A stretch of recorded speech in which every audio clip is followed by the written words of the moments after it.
This is Winnipeg Sports Talk Daily with Andrew Hustler Paterson and Michael Remis.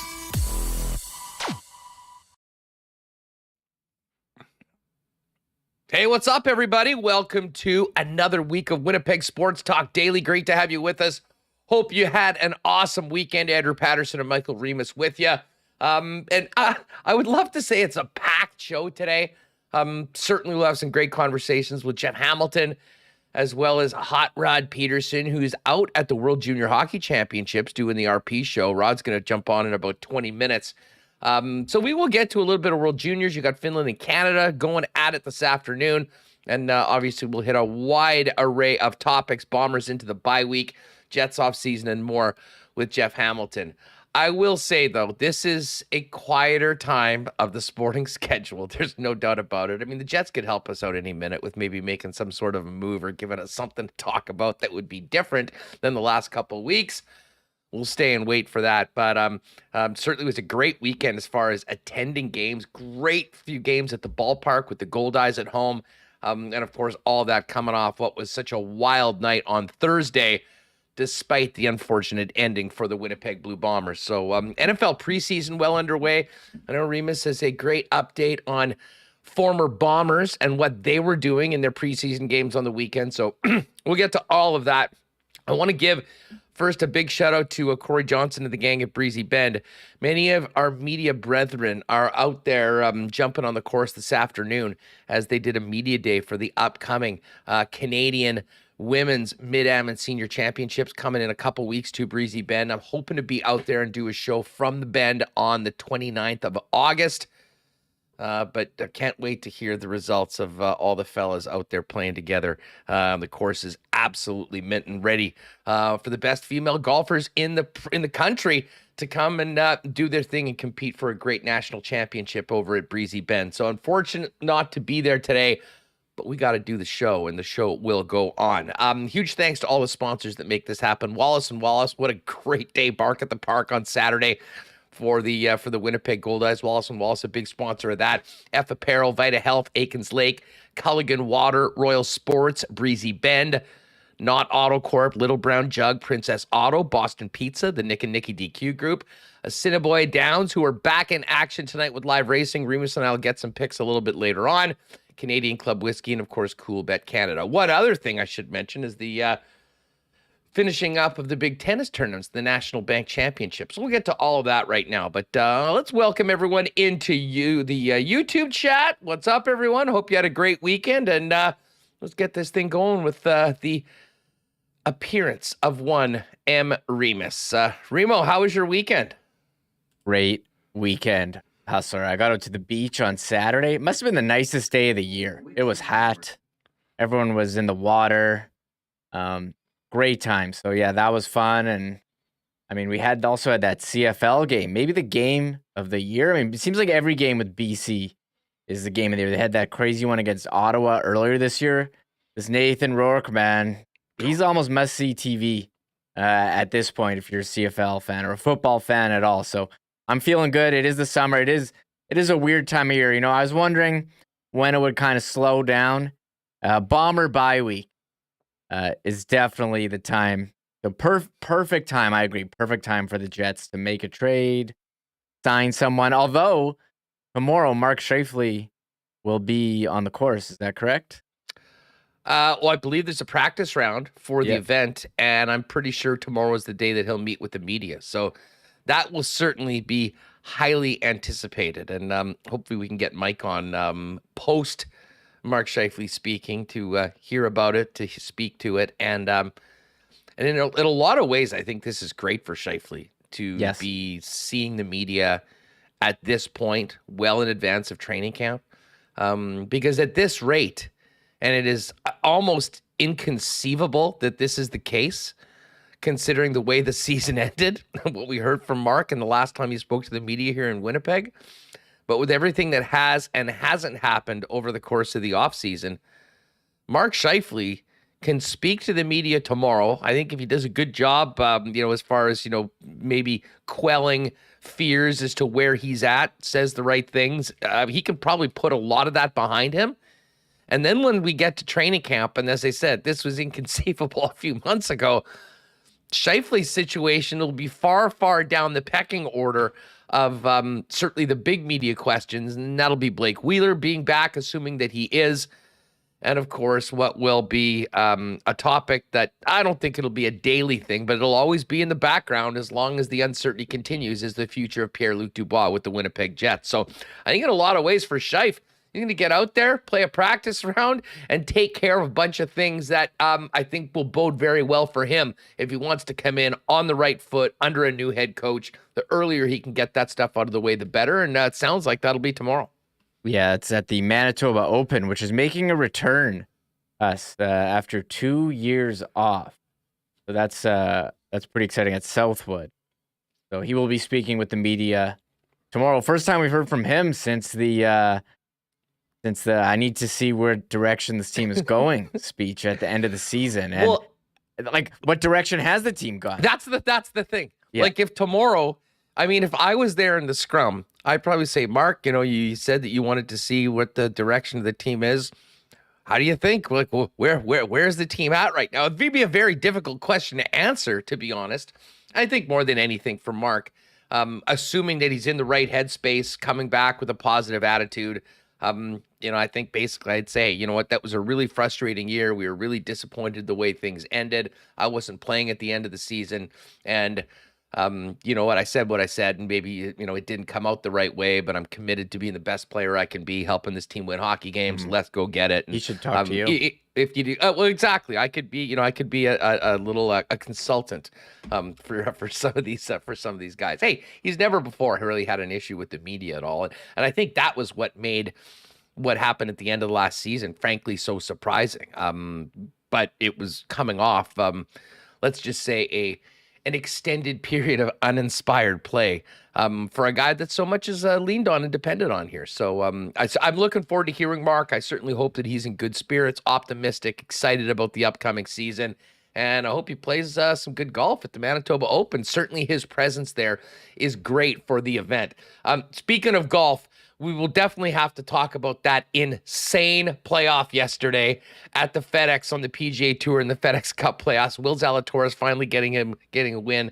And if you watch the playoff, that was downright bizarre. Some of the things that happened in the playoff between Zalatoris and Straka, but he finally gets his win. We'll touch on that a little bit later and look on to the next. We do have odds for the BMW Championship, so we'll hit that in the Cool Bet odds a little later on. But Reem, we will talk World Juniors with Rod, who's in Edmonton, and it is Finland, Canada this afternoon. But you mentioned it. To me, the highlight of the weekend, outside of the incredible crowds and fun at the ballpark with the Goldeyes, was the game on Saturday night. And listen, I know a lot of people were at Bark at the Park. If you were able to watch that game between BC and Calgary, you mentioned Nate Rourke. Nathan Rourke all season long, we've been saying, wow, is this guy for real? Okay, you found out he's for real. Now I think we're realizing that he is not just for real, but incredibly special. And the performance that he put on in that comeback win in Calgary against the Stamps was one for the ages. I want to say he had over 240 yards passing in the fourth quarter alone, went for 488 yards. And for what he's done so far this season, and the BC Lions are 7-1. This team, it's strange schedule. The Bombers have played 2 extra games. They've got the bye. They've got a couple big games coming up with the Saskatchewan Roughriders before the Bombers play Saskatchewan. He's completely turned that team around. And the fact that he's doing what he's doing on that rookie salary has allowed the BC Lions to add some incredible talent on defense, at receiver. And this team is going to be a very, very tough out. And that is why, I mean, despite the incredible undefeated first half of the season for the Bombers, and now with their first loss on the card, there's going to be no letting up right now, because to me, far more important than last year, with the emergence of the BC Lions and the way Calgary's played so far this season, the Winnipeg Blue Bombers need to make sure that they are playing that West Final at home, getting the bye week beforehand.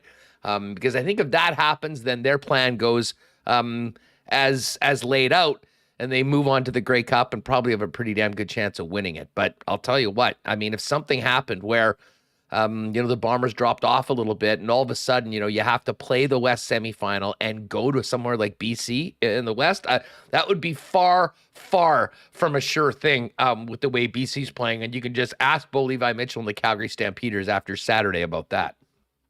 Yeah, just when you think that you get the kick return and have a lead and you're ready, Nathan Rourke easily drives down the field. 488 passing yards, 39 of 52, 75% completion percentage. He also can run the ball, running in 2 touchdowns, 4 carries on 8 yards.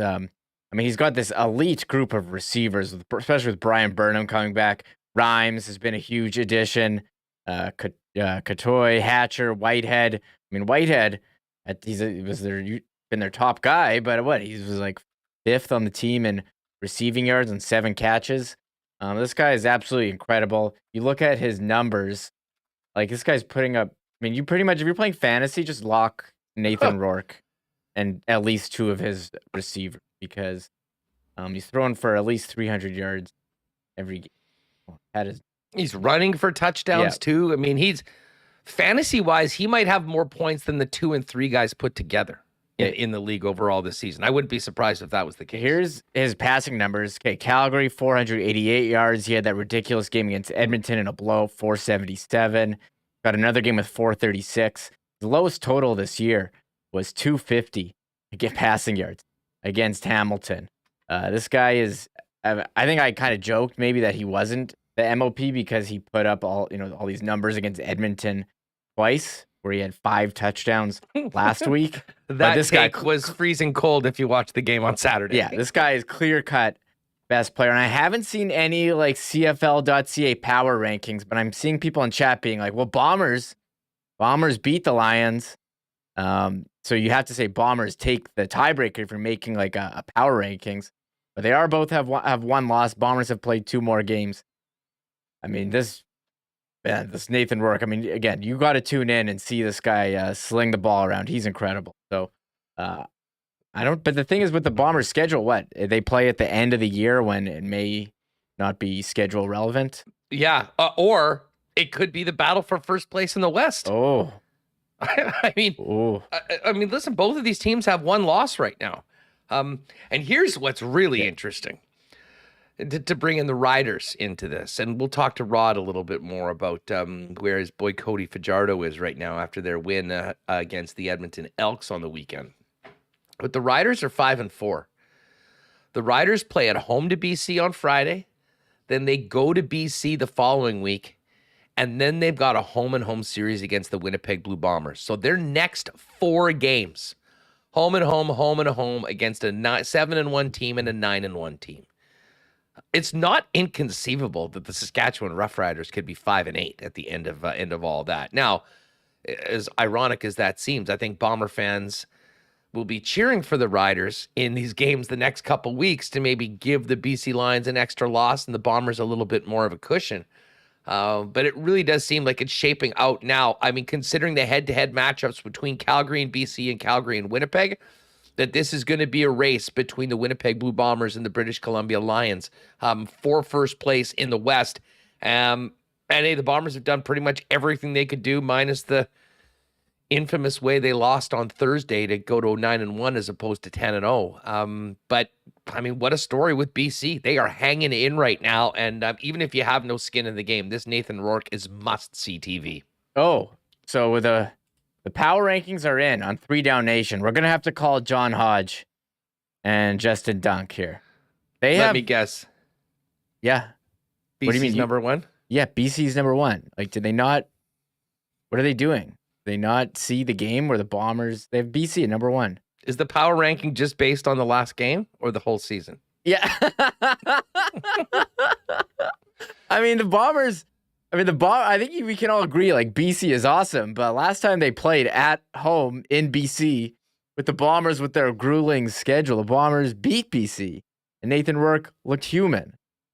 So that's right. I agree. BC's awesome, and he's smashed the last couple of weeks, but Bombers beat them.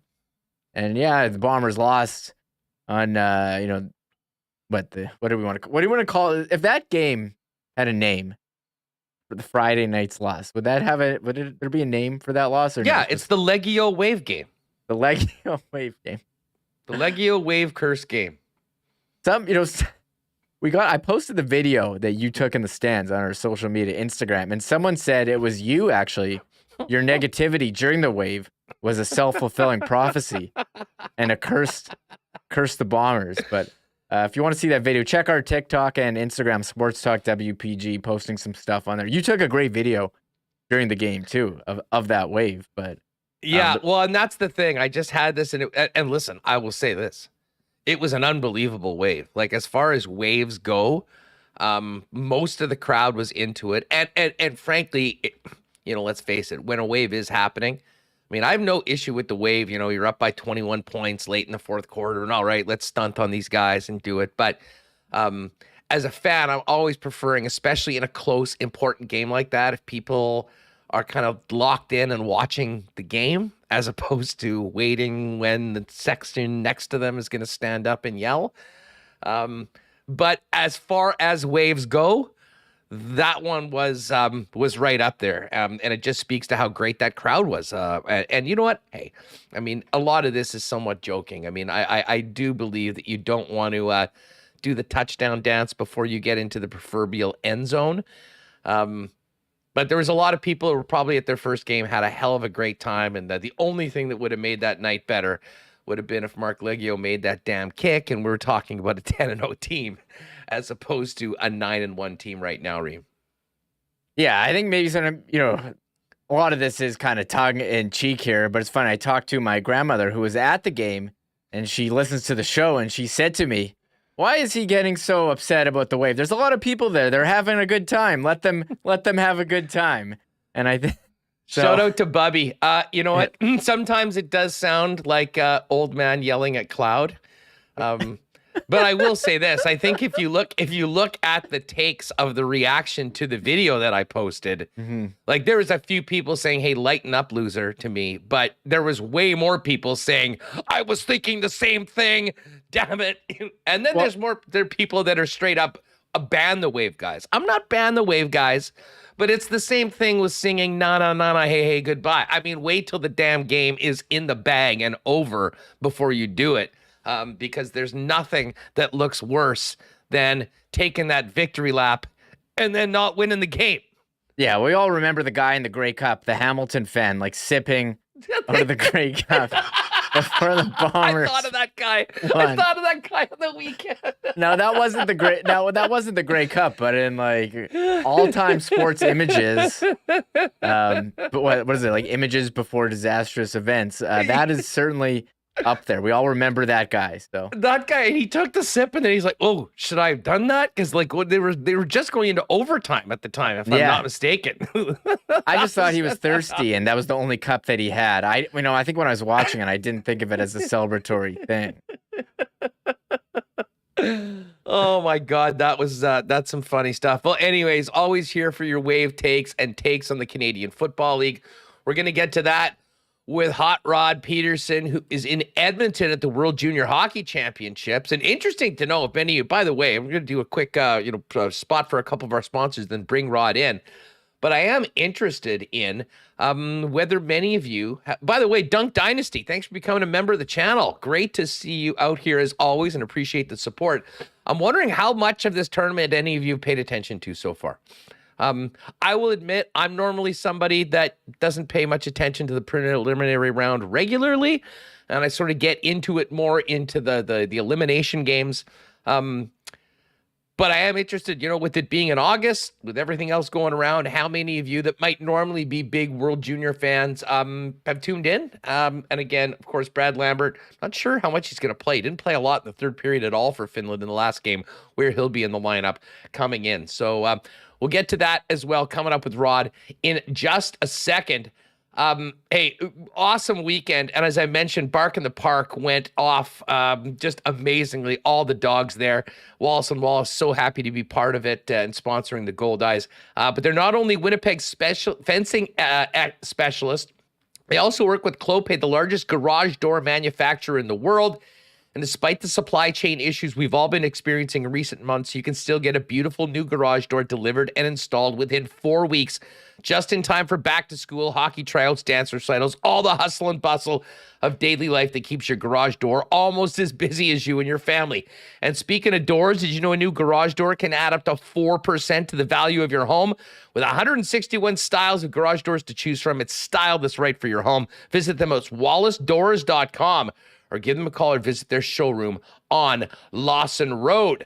F Apparel's ready. Speaking of, getting back to school, back to work, back to hopefully normal. It's probably been a while since you've worn a suit. Well, if you're thinking that you need one or maybe need a new size, head on down to F Apparel at 190 Smith Street for the best deals and the best looking suits around, custom made to fit you exactly as you want, starting at just $400. Great summer promo as well. 3 shirts for $210, accessories and more. They really have it all, and it is the go-to spot for menswear here in the city of Winnipeg. Find out more, book an appointment online at that's EPHapparel.com. or pop down and see Andrew and his team. They'll take great care of you at 190 Smith Street downtown. And hey, not too nice outside right now, and hopefully it'll be a little bit nicer later on. Of course, great barbecue weather right now, and Vita Health Fresh Market is a great spot to get your barbecue on. Of course, Vita Health is stocked with Winnipeg's best selection of local, organic, natural groceries, supplements, and beauty products, all at great prices. We've got some great options for the queue, including lean bison steaks and burgers, chicken, of course, hot dogs, burgers, and more. And if you are entertaining, always nice to have a good non-alcoholic option for your guests. And they've got that as well with Sober Carpenter beers and clever mocktails. And don't forget to check out their new fully shoppable website at myvita.ca as well to schedule a delivery or in-store pickup, or pop down and visit them at 7 Winnipeg locations, including the newest store in Linden Ridge. And again, online at myvita.ca. Hey, a big shout out to our friends at Aikens Lake as well. We were there a couple weeks ago. If you are thinking about an amazing fishing trip where you can be on the water in less than 2 hours from the city of Winnipeg after a short flight, Aikens is the spot. Incredible world-class hospitality, amazing fishing, and the best part about it is the people and the Terrens that run the entire place. AikensLake.com online, at Aikens Lake on Twitter. Find out more and book in for next year. All right. I would normally be diving in first and foremost into the Canadian Football League with our next guest, but fresh off the air, of course, this show goes before us, 11 to 1 Central Time on YouTube as well and the Game Plus Network. But our pal Rod Pedersen is boots on the ground at the World Junior Hockey Championship in Edmonton that joins us now. Rod, what's up, man? Great to have you back on the program. Hey, Hustler, good to see you. Can you hear me okay? I know I always have problems when I come on with you. We're good? You sound great. You look great. And you having any fun in Edmonton or what? How's things going so far? Buddy, been here just over a week. And today is the final day of the round robin. As you probably know, Canada's playing Finland at 5 p.m. your time. And just this morning, we've been doing our show live, as you know. And Stephen Ellis was with us from the Hockey News. And he's like, for anybody that doesn't know, the fun's just starting now. So, Huss, the crowds are picking up, the games are meaning more, and yeah, there's nowhere else I'd rather be than here. Yeah, it's cool. And I was mentioning before, I mean, I know that there are some people that book off 2 weeks at Christmas and they are all into this tournament. I mean, full disclosure, I've always been someone that, maybe comes a little later to the party, around the elimination games. There's a lot of preliminary games that are going to be blowouts, but the story about this event, Rod, has been a lot less to do with Connor Bedard and what's happening on the ice and the event itself. And listen, I think we all knew that this was going to be an incredible challenge to put this event on in Edmonton that's had so many events through the pandemic. And the fact that it's in August, of course, is unique and very challenging. And then everything that's been happening with Hockey Canada, which of course has been a huge story coast to coast. How would you describe the vibe around the city more than anything? I mean, does it feel like it's the World Juniors right now normally? Or, I mean, how different is it from before? And then we can maybe talk about the growing support for the event because it started quite low. It started low, but if you've been watching the games, the crowds are getting bigger every game. And listen, Andrew, I watch your show. I know you've been talking a lot about Hockey Canada and stuff over the past few months. And trust me, I get it. We haven't spent as much time on it for other reasons. But I guess you talk about going to World Juniors. I've been to many. I broadcast them on the Sportsnet Radio Network. I was the voice of Team Canada 10 years ago. So I've been to a lot. And just normally you get into a town. Winnipeg in 98 was one of my favorite ever. Roberto Luongo was Team Canada's goalie. You remember it, right? You can't go anywhere in a major city and not know the World Juniors aren't going on. But here in Edmonton, there's been no signage. Explore Edmonton pulled their sponsorship or froze it. We all know what's happened with Hockey Canada with Scotiabank and Canadian Tire, but we all knew the tournament was going on. And to be honest, I was sitting in Florida at New Year's, all that to watch the tournament, and I was watching when James Duthie's like, they just pulled the plug on the tournament. And we're like, what am I going to do for the next 10 days? So when they waited a couple days and said, okay, we're going to do this in August, you said it yourself. You knew it was going to be a challenge. But I'd say there's 3 reasons why the crowds have been so terrible here. And number one is it's been 30 plus degrees, dude. It's summer and it's Edmonton. It's like no different than Winnipeg. They don't get a long summer. So people don't want to be inside. $280 for Canadian games for tickets between the blue lights. $180 for junior hockey, Andrew. And then I would say a distant third is the scandal. I haven't heard any of that talk. There's been some on social media from people, but they weren't going to come to the games anyways. They're just trying to stir it up. So yeah, I would say, you know what? It's funny. I mean, the whole scandal thing, I mean, you know, yeah, there might be some people that are staying away or less interested in it, but I think the real tangible effects of it right now, Rod, is on the sponsors. I mean, it's crazy looking at this event. I mean, we're so used to seeing for big events like this that are on television, nationally, rate boards all around. There's nothing. We got one TISO. And the thing is, without the activation of all those companies that put so much into it, which I think is probably a big chunk of ticket sales as well. I mean, I can remember when we were selling for the event here in Winnipeg for the World Women's, you know, tickets was always a part of the packages of any of the sponsors to get people out. So that's I think really hurt it as well. And we sort of know why it is. But to me, you nailed it. A get-in price of $130 for Canada Latvia in the preliminary round is absolutely insane. And I'm not sure. I think we are getting to this reckoning point of that the goose cannot be squeezed anymore. I mean, if you've got your wife and 2 kids and you want to go check out one of these games, I mean, it's more than $500 before you get in the door. And put it this way, I'm not surprised that people are staying away if that is the case. And I'm sure there'll be some tough meetings in Hockey Canada boardrooms about, okay, the future of this event. Is this going to be something that is more affordable that we can get big crowds, or are we trying to just get as much money as we can from a smaller amount of seats? And it's a difficult thing because this costs a lot to put on, and they're losing money in a lot of other areas that they need to run grassroots programs around the country. What I think people need to understand, and I didn't realize it until I got behind the scenes with Hockey Canada in 2012 calling the games. At that time, I'm looking around. It was in Calgary and Edmonton, the tournament, and I thought, this is the 31st NHL franchise, Hockey Canada. Oh, yeah. They have their own TV deal. They have their own radio deal. They have their own merchandise deal. They do their own ticketing. They're big. They're very, very, very big. And you would say, obviously, yeah, it's Hockey Canada. Well, Football Canada is one guy, Jim Mullen, one. Hockey Canada is a massive enterprise. So you talk about the sponsorships being frozen and people pulling their money as terms of sponsors, that affecting ticketing. Yeah, that's all a major thing.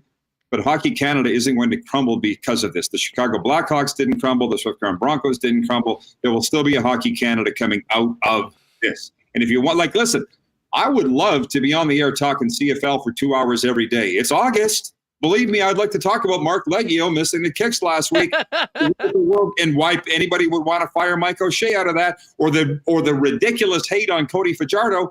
But we're sitting here doing World Juniors talk at 10 a.m.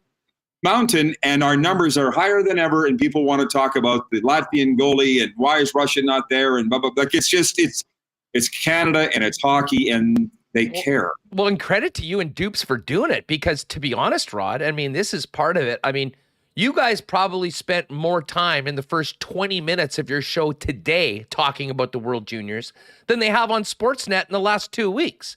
I mean, it is completely ignored. And again, partly is because this event is essentially a TSN creation. So, I mean, I realize more than anything, there's sort of a territorial thing where, oh, this is a TSN thing, we're not going to pay attention to it. But I think especially from other media channels, you know, there hasn't been, like, normally at Christmas, you'd have people coming from all around following the players from their teams locally. That isn't happening. So, I mean, you guys right now are doing such a great job being there in the rink with the show every day that it is a spot for the people that are in on this, that don't care that it's in the summer, that it's important for them to see all these great young players before they end up being NHLers to get on it. And it's certainly been a go-to spot for me over the course of the last week, because frankly, there hasn't been a lot of that anywhere else. Well, I appreciate that. And like you've identified a void in Winnipeg Sports Talk with what you do. We've identified a void with what we do. And I'll be honest with you, if you want to even know why we're here, it started in May. We went to the Centennial Cup in Estevan, the National Junior A event, which is a Hockey Canada event. And they said, Hockey Canada said, whoa, your show's like a pregame show for our triple header after this. This is amazing. Would you guys consider coming to all of our events? And I'm like, yes, I considered it. We're in. And then the fit hits the shan, as I say, with the scandal. And I'm like, well, I'm not jumping out of the foxhole now. Like, Hustler, you know me a long time. If I'm in, I'm in.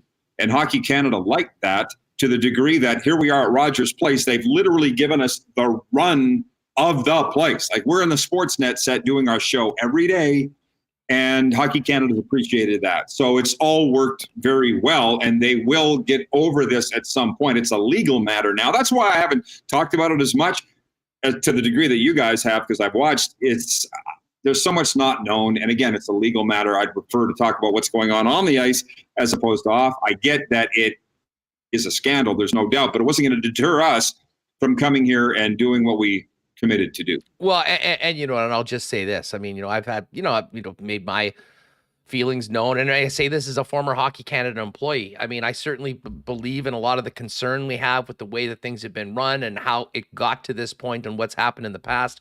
But this is a big organization, and there are so many great people working their asses off to put these events on, to help the teams do well, to do all that frankly have nothing to do with this. None more so than the players on this team, Rod. And, you know, it is really unfortunate for guys that have probably grown up watching these games in packed buildings every time it's in Canada, not feeling that same sort of buzz or support for all the reasons that we've had. All that being said, though, I mean, let's talk about what's happening on the ice. We've got a big game this afternoon between Canada and Finland for first place in the pool. I know you've been watching the games. What have you thought about Team Canada so far and how they're trending going into the most important part of the tournament, and that is the elimination round? Well, they're missing some really big names. Shane Wright, for instance, right, the 4th overall pick of Seattle, opted not to be. There's a lot of big names that aren't here. But every team can say that, so it's kind of leveled out the playing field. Canada go to 4-0, and you know, we're probably not surprised that they're looking to be unbeaten because it's Canada, right? But they could play. They weren't as good as they should have been in their tournament opener. Who did they play? Was it Slovakia when they only won 5-2? Latvia. Yes. Latvia, it should have been far more than that. But Latvia's made the quarterfinal for the first time in their country's history.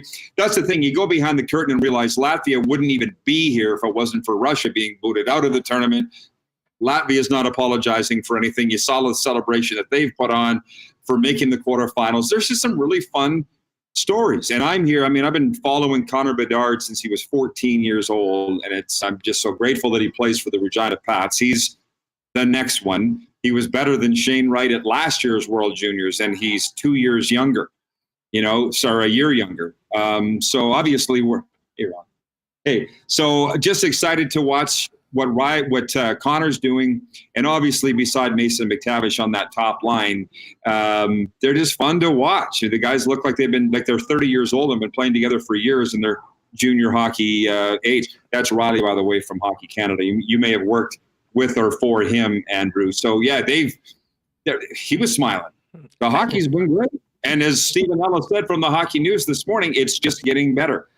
Well, and I mean, this is the big test of the first round for Canada going up against the Finns, and then it gets real where you got to win to stay going on. You mentioned Latvia, and I'll say this, maybe I'll go out on a limb. I don't think we'll be talking about the Latvians in 5 or 6 days, but right now, this is sort of what even in the preliminary rounds, there's always some great stories, and for this program to win their first ever game at the World Junior Hockey Championships. I understood why they were so happy and so proud they got a win against a team that probably beat them up over and over again over the years. And I mean, those are the sort of things that, make this event what it is outside of obviously Canadians rallying around their team. And I'm looking forward to seeing what they can do. And that sort of emotion and that sort of excitement is great for the event, even in a situation where they're dealing with a lot of things that they haven't dealt with in the past. Well, I haven't figured out if a bunch of people from Latvia have come to Edmonton once they realize what they're doing. I heard you talking with this today. Yeah, or if it's local people that have jumped on the Latvian train, because against Canada in the opener, there was like 2 people in the crowd waving a Latvian flag. And I'm like, okay, whose mom and dad is this? And now there's like dozens of Latvian fans here. So I'm thinking maybe it's Edmontonians that have jumped on the story. I'm not sure. But they not only have they not been blown out, but they've made the quarterfinals. So they had a celebration worthy of clinching the American League Eastern pennant in their dressing room last night. And I was like, is this too much? And then I'm like, no, it's not. Good for them. I think in a tournament that needed some good news stories and some good fuzzy stuff, we got that with the Latvian story. Yeah, for sure. That was their... People are going to be pissed off. Let's be honest. Rod Pedersen's with us. Make sure you're following the RP show on before us, 11 a.m. local, Game Plus Network, and of course on their YouTube channel. Give them a sub and check it out. It's a great little transition into what we're doing every day live on the YouTube channel. But Rod, in the middle of CFL season, I can't bring you on without talking a little bit about the 3-down game. You mentioned Mark Leggio. You've seen a lot of CFL games. I mean, people still around here are still a little bit shocked at how that game ended. And maybe, I'll say not maybe, we have been spoiled with this Blue Bomber football team. They always seem to find a way.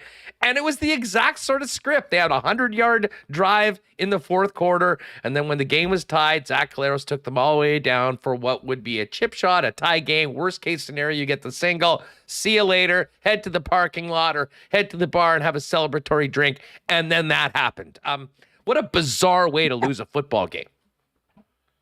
Well, we've seen it before, just not with Winnipeg. And I've thought about that game way more than I should have, not being a fan of either the Blue Bombers or the Alouettes. You just think about kickers and why they're the most important. Well, they're not the most important until you miss a kick. The quarterback is the most important position. But you know what I'm saying. And I was sitting there going, Andrew, would you rather win a 3rd consecutive Grey Cup or go 18-0 this season if you're Winnipeg? And I think you would have wanted to go 18-0. I'm sorry, you already got your rings. I know that not every team's the same year by year, but you would like to go down to the pantheon of the greatest team ever in CFL history. And Mark Leggio had other ideas, right? 9-1. You'll probably go on and win the Grey Cup a 3rd consecutive. I mean, would you not agree? I don't know if you've talked about this on your show, but this Bomber team looks stronger than the last 2 that won the Grey Cup, in my opinion. Yeah, I mean, they may be, but I'll say this. I think the rest of the league, certainly in the West, Calgary and especially BC, are so much better than they've been the last couple of years. I think there's a lot more intrigue when it comes to the top of that division. And that game on Saturday night, I mean, listen, I was a little bit slow to come around and realize just how special this Nathan Rourke is. Early in the season, not anymore. And I mean, for him to do what he did, over 240 yards just in the fourth quarter, 488 against a damn good Stamps defense to come back and win by 1. I mean, this is a performance, like an all-time great performance right now, really in his first year as a starter. And I know we'll get to what his future is. Will there be NFL opportunities? I think at 24, the way he's playing, I think it'd be crazy to think there isn't. But the British Columbia Lions right now, with that win on Saturday, made a real statement that let's not just give the Bombers the West just yet. We've only got one loss too, and we've got 2 games against this team later on. And I'll tell you what, Saskatchewan, Rod,